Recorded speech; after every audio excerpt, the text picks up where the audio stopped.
D'abord, merci infiniment de votre invitation, même si elle n'a pas fait l'unanimité, ce que j'imaginais bien, et d'autant plus je vous remercie d'y avoir tenu. Je n'ai jamais refusé le débat, et ça fait plus de 25 ans que je suis engagé sur le débat de la position des musulmans, des occidentaux musulmans, de leur présence des États-Unis en Australie en passant par l'Europe, et je pense que ce débat est utile. Simplement, j'ai aussi appris que le débat est utile dans les conditions dans lesquelles il s'inscrit. En d'autres termes, la forme du débat est aussi importante que sa substance.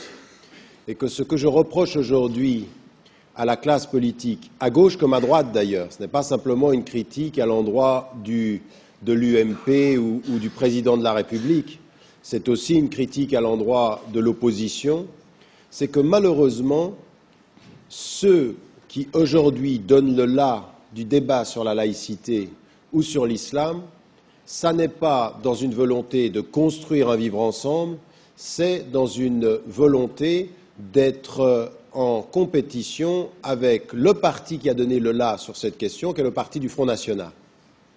La question de parler de l'islam est venue après que Marine Le Pen,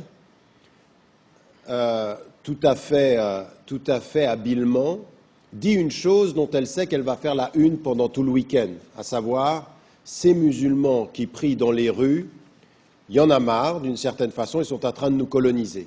C'est après cette intervention-là que le président de la République décide qu'il faut parler de l'islam. Et quand il voit que ça passe pas très bien, on change l'intitulé et on va discuter de la laïcité. Donc si je comprends bien, ce qui vous pose problème aujourd'hui, c'est la façon dont la question est posée. Ce n'est pas simplement la façon, c'est l'atmosphère dans laquelle on pose la question et ce pourquoi on la pose. C'est-à-dire on a vu ce qui s'est passé avec l'identité nationale.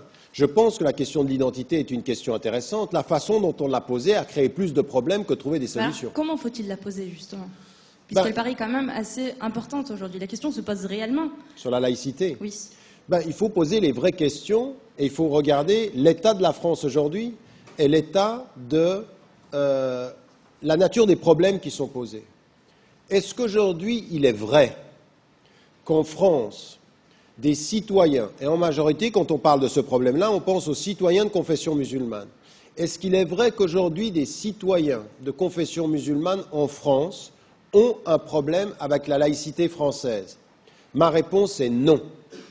Ma réponse, elle est que les Français de confession musulmane n'ont aucun problème avec la France quand la laïcité est appliquée comme elle devrait l'être, c'est-à-dire à égalité de tous les citoyens pour les juifs, les chrétiens, les musulmans, les athées, les agnostiques, les bouddhistes, les hindous et toute autre tradition. Mais aujourd'hui, on a des partis politiques qui, parce qu'ils ne regardent pas les problèmes de la société, sont en train de déplacer le centre de gravité de la question en nous disant on a un problème avec la laïcité, on a un problème avec les musulmans, et la preuve, c'est qu'ils prient dans la rue. Ou la preuve, c'est que dans certaines écoles, ils demandent de la nourriture halal. Ou la preuve, c'est le foulard dans les rues, ou la burqa.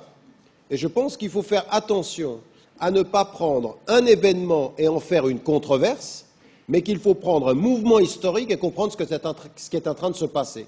Or, ma position par rapport à ça, c'est que continuer en France à confondre la question de l'islam avec la question de la laïcité et y ajouter la composante de l'immigration, comme le fait le Front National et comme tous les autres partis le suivent, c'est non pas parler de la laïcité, mais c'est déplacer sur la question de la laïcité des problèmes qui n'ont rien à voir avec la laïcité aujourd'hui.